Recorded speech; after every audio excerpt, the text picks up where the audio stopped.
하나님 말씀 마태복음 4장입니다.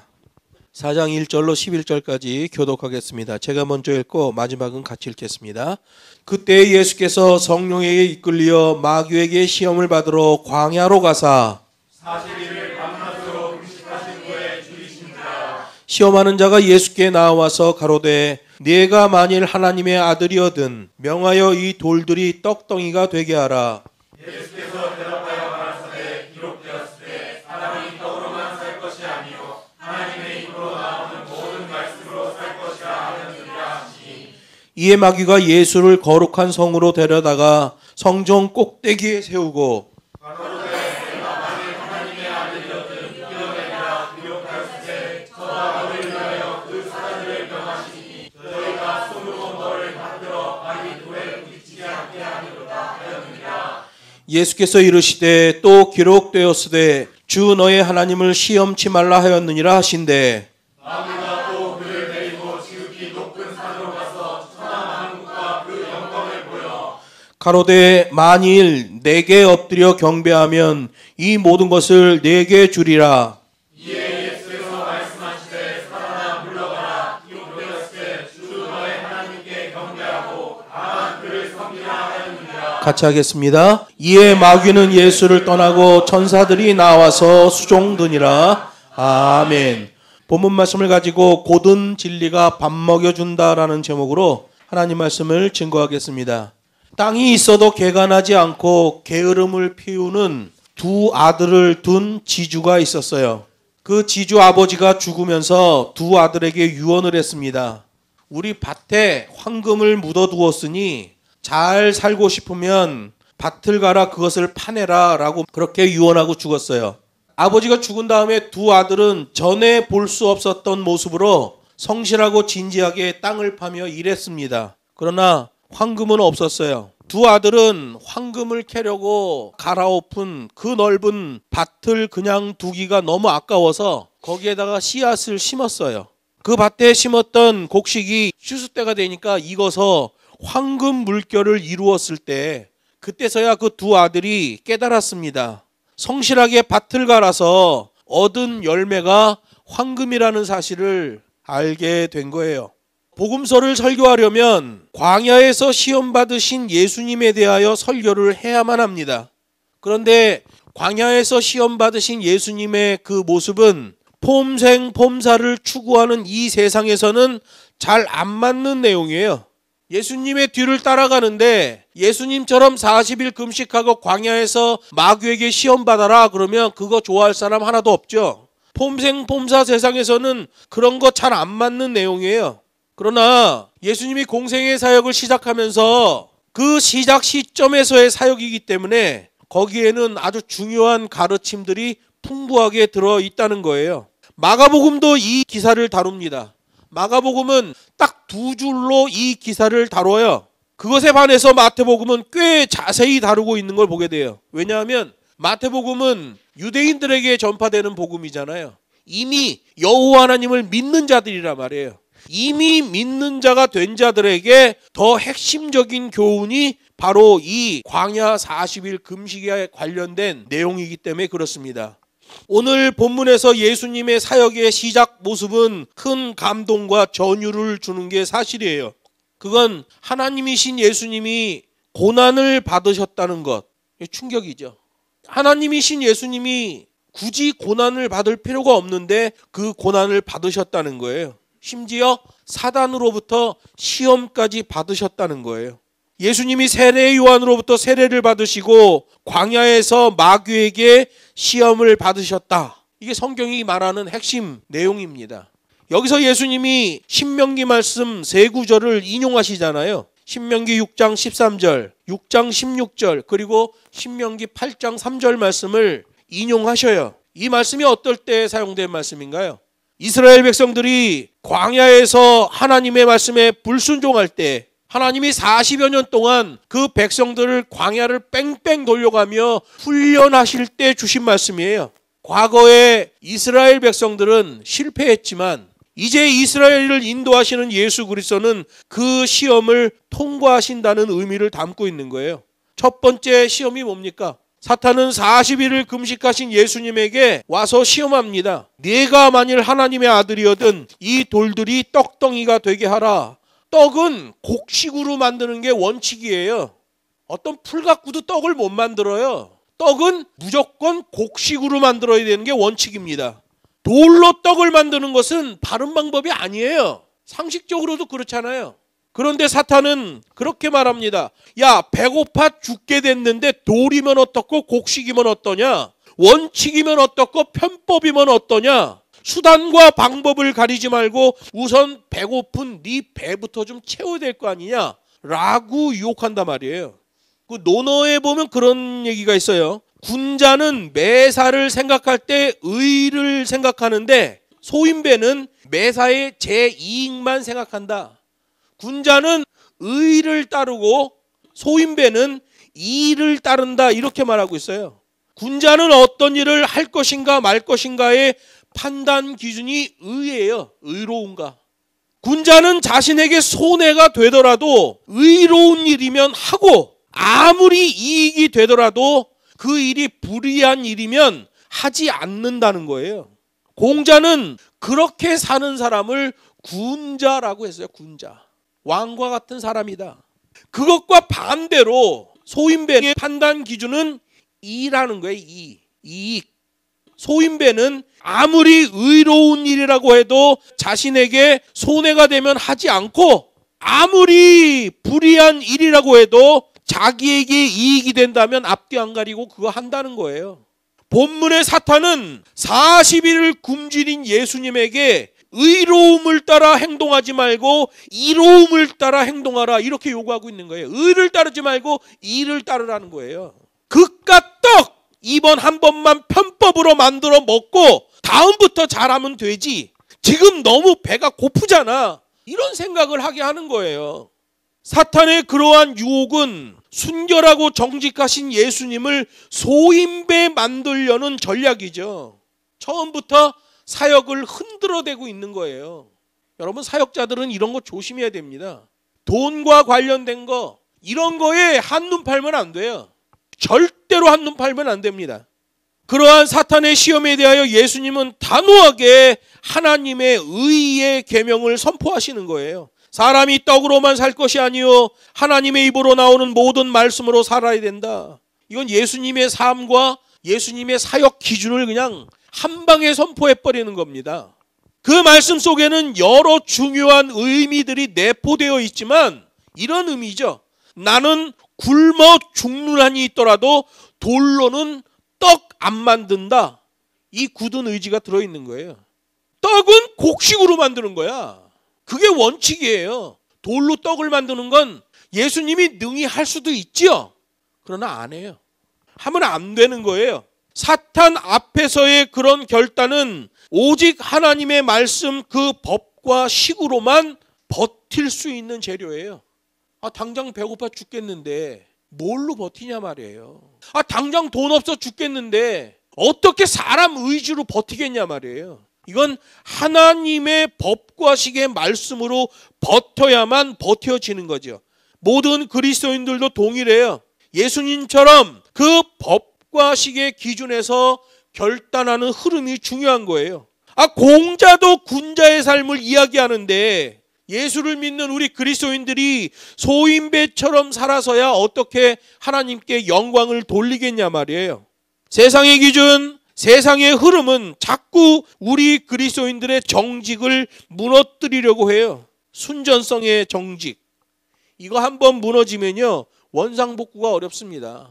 세우는 건 쉬워도 넘어지는 건 금방이에요. 넘어진 걸 다시 세우려면 만 배의 힘이 들어가는 거예요. 구약 성경을 보면 하나님은 이스라엘을 광야에서 먹이신 아버지예요. 각 가정도 그렇잖아요. 아버지가 벌어오고 자식들을 먹이는 거잖아요. 이스라엘 백성들이 출애굽했어요. 광야에서 힘들게 다니고 있어요. 하나님이 하늘에서 만나를 먹이셔요. 이스라엘 민족의 아버지가 되신 하나님이시죠. 이스라엘 백성들로 하여금 40년 동안 하늘에서 내리는 만나를 먹게 하셨단 말이에요. 오늘 본문의 하나님은 예수님의 아버지로서 광야에서 40일간 영적인 만나를 먹이시는 거예요. 이스라엘의 하나님, 이스라엘의 아버지께서 40년 동안 광야에서 이스라엘 백성들 먹이셨듯이 광야로 나가서 금식하시는 예수님, 예수님의 아버지이신 하나님께서 40일 동안 영적인 만나를 먹이시는 거예요. 그래서 사탄이 예수님을 떡으로 유혹할 때 예수님이 그런 생각하셨을 거예요. 넌 내게 육신의 떡을 먹으라고 하지만 난 이미 하나님의 신령한 떡을 먹고 있었어. 이렇게 말씀하실 거예요. 첫 번째 시험은 그렇게 예수님의 승리로 결론이 났어요. 두 번째 시험이 옵니다.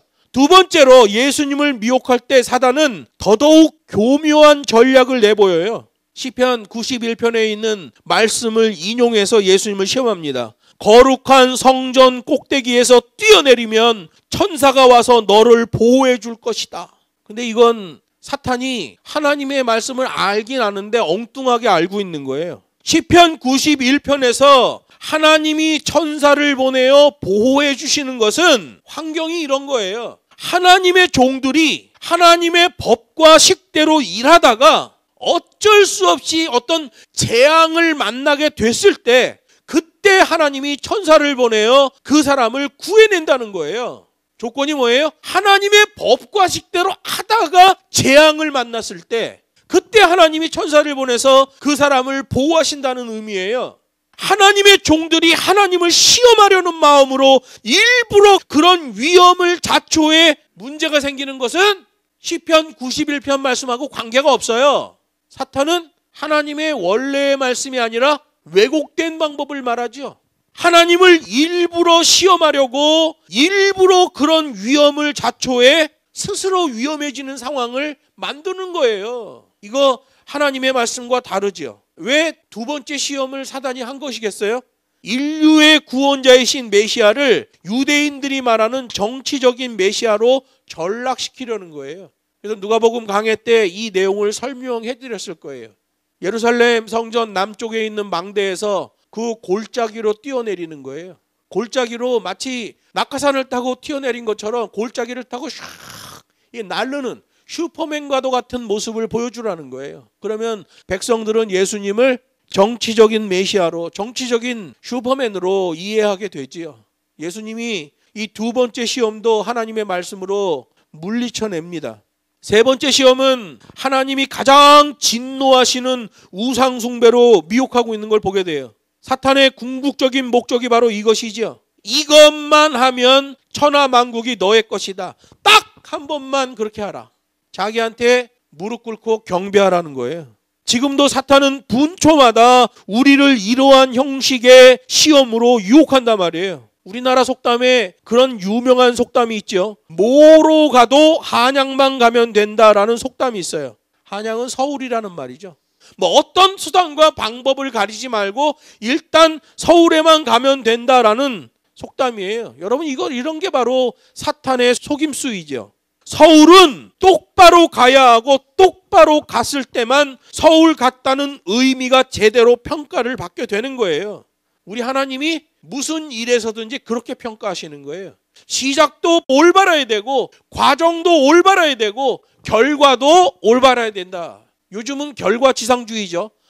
무슨 짓을 했던지 간에 결과에서 스타가 되면 되는 거야. 여러분 하나님 말씀은 시작도 과정도 결과도 법과 식대로 돼야 된다고 말해요. 법과 식대로 살면 힘들어요. 그런데 그 인생에 부작용이 안 생기는 거예요. 하나님의 말씀이 들려졌으면 그때부터 아주 온전하게 자세 잡고 하나님 말씀으로 버텨내야 된단 말이에요. 그래야 그 삶이 제대로 정리가 되는 거지요. 성경적으로 보면 뭐로 가서 도착하는 서울은 서울이 아니고 그것은 가짜 서울이에요. 그래서 하나님의 말씀이 요구하시는 게 법과 식대로의 성도예요. 교회도 법과 식대로의 교회를 요구하셔요. 교단도 마찬가지겠죠. 진리를 이야기할 때 믿음이 없는 사람들은 그렇게 말합니다. 야, 진리가 밥 먹여주냐? 이렇게 말합니다. 우리 기독교인들은 누가 진리가 밥 먹여주냐라고 물으면 당연하지. 올곧은 진리가 밥 먹여준다라고 말해야 돼요. 사탄에게 경도된 세상은 수단과 방법을 가리지 않으면 더 많은 밥을 먹고 창고에도 가득가득 쌓아놓을 수 있다고 사람들을 세뇌시켜요. 더 많은 밥을 먹고 더 많은 재물을 모으는 자를 승리라고 말해요. 그래서 이 사회가 무한 경쟁의 세상이 돼버리잖아요. 이런 무한 경쟁의 세상에서 순전한 복음, 순전한 기독교인으로 살아간다는 것은 아주 힘든 일이에요. 세상 기준대로 수단과 방법을 가리지 않고 먹는 밥은 밥이 아니라 미끼라는 거예요. 밥인 줄 알고 먹었다가 미끼에 걸려 인생이 나락으로 떨어지는 사람들이 얼마나 많습니까?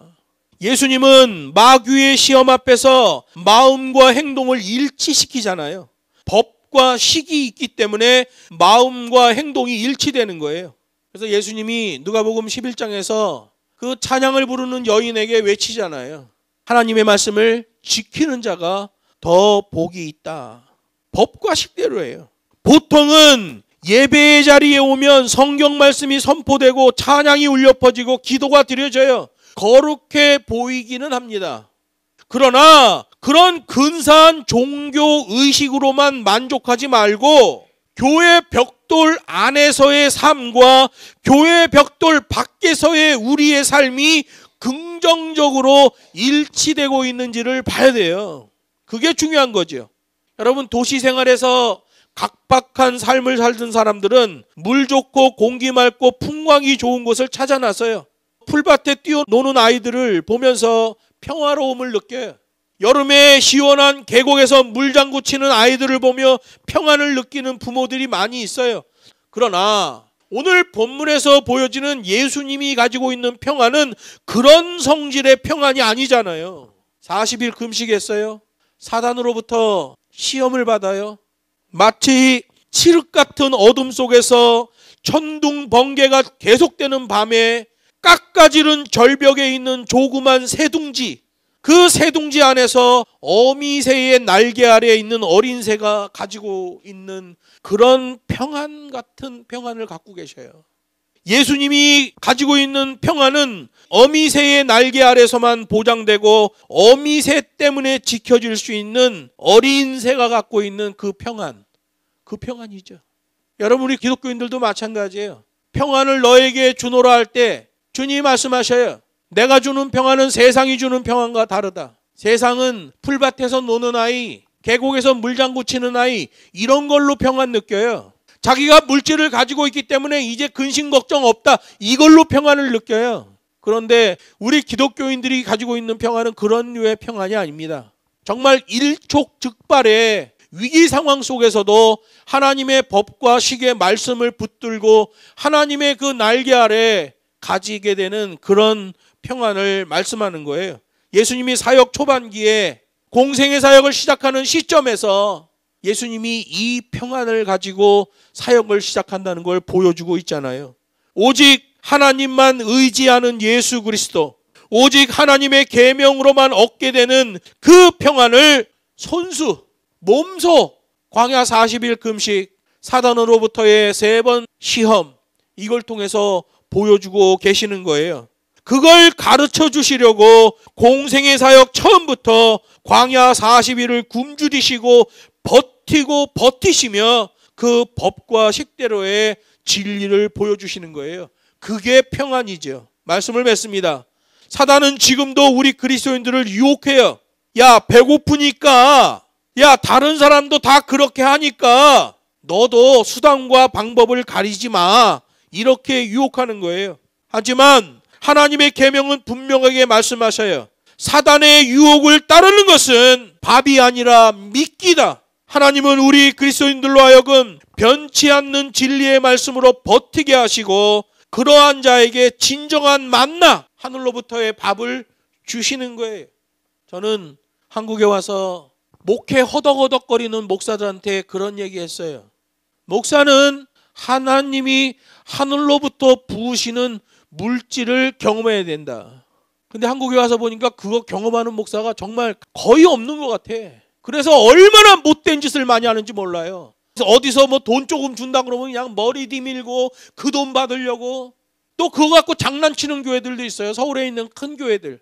몇 억 움직이는 것 아무렇지도 않은 교회들이 있어요. 그런 교회들에게서 무슨 섬김의 날 이래갖고 인터넷에서 광고를 쫙 내요. 그러면 그냥 돈에 찌들고 찌질이 같은 목사들이 거기 신청을 하는 거예요. 그럼 머리 디미는 거야. 돈 갖고 장난치는 교회들도 문제지만 꽁돈이 따르면 머리 터지게 그거 받아먹으려고 하는 목사들 그 찌질함도 보통 큰 문제가 아니에요. 보통 큰 문제가 아니야. 하늘에서 부어지는 하나님의 만나를 먹어보지 못하고 찌질이가 되어 사람한테 손 내미는 그런 짓을 하고 있는 거예요. 그러니 그 교회가 무슨 복음적 영향력이 있겠으며 거기서 무슨 하나님의 역사가 일어나겠냐 말이에요. 그냥 종교 행사하는 교회죠. 저는 한국에 와서 그런 모습들을 보면서 너무 괴로워. 어떻게 저러고 살까? 그러면서 그런 목사들이 설교하겠죠. 하나님은 풍성하신 하나님이다. 금도 내 것이요 은도 내 것이라는 하나님이다. 여러분 복 받으세요 라고 설교할 거예요. 지는 찌질짓하고 돌아다니면서. 그러니 교회가 욕을 먹지 않겠냐 말이에요. 예수님은 십자가에 달리시기 전날에도 제자들에게 평안을 말씀하신 분이에요. 예수님은 진리예요. 하늘로부터의 평안이 바로 예수예요. 그분으로부터의 평안이 진리고 진리가 밥이에요. 그래서 진리가 밥 먹여주냐? 밥 먹여주는 게 맞아요. 이번 주에도 각자의 삶에서 진리의 밭을 갈아 황금 벌판과도 같은 신앙을 소유하고 누리시는 우리 모두가 되기를 주 예수의 이름으로 축복합니다.